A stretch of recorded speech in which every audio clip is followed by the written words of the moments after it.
Many learners treat buses like normal cars, and that creates dangerous mistakes in both exams and real driving scenarios.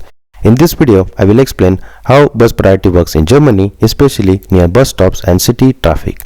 With this video, you will learn when buses receive priority, how to react safely around them, and what examiner expect to see when we are driving near the bus stop, because buses require extra space, planning and awareness. So now let's understand the whole scenario with the help of core rule. So here is the core rule. The core rule says that buses leaving marked bus stops are often allowed to re-enter the traffic. Drivers should follow bus to merge safely, and large vehicles need more space and cannot maneuver quickly. But remember, priority still depends on traffic signs and signal. Also, important thing we need to remember that you must never block bus lanes, bus stops or the path of a moving bus. So in nutshell, the core rule says that buses usually have priority when they leave.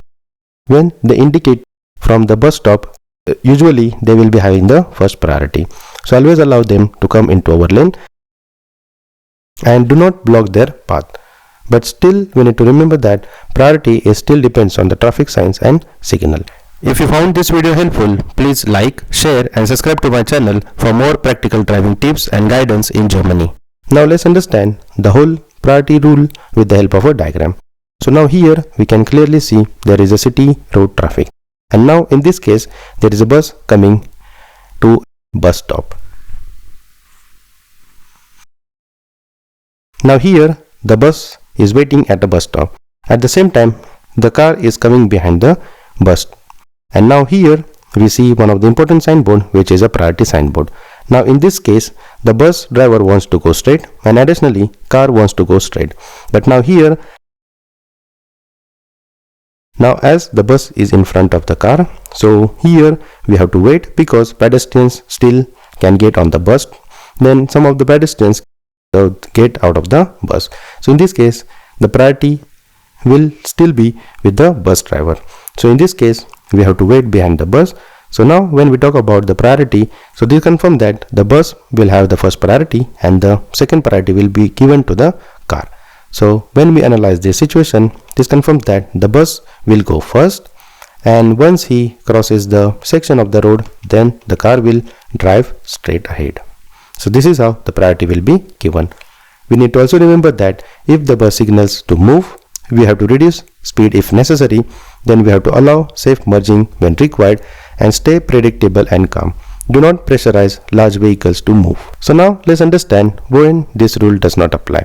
This changes when there is a traffic light, and if the junction is controlled with the help of traffic light, in that case this rule will not apply. For example, if there will be a separate bus lane and if there is a stop sign for the bus, in that case this rule will not apply. The next, bus specific signals are present. So as I said earlier, if there are bus specific signal, in that case this rule will not apply. Third, police are directing the traffic. Whenever we see a traffic in police, and if he is directing the traffic, in that case this rule will not apply. And lastly, priority road signs define priority differently. Always remember to follow the highest level of control first. For instance, from the above examples, if there is a police, he will be having the first priority, and then the priority will goes on. Now let's discuss some of the common driving exam mistakes. So here are some of the common driving exam mistakes. First, cutting corners the path of a bus.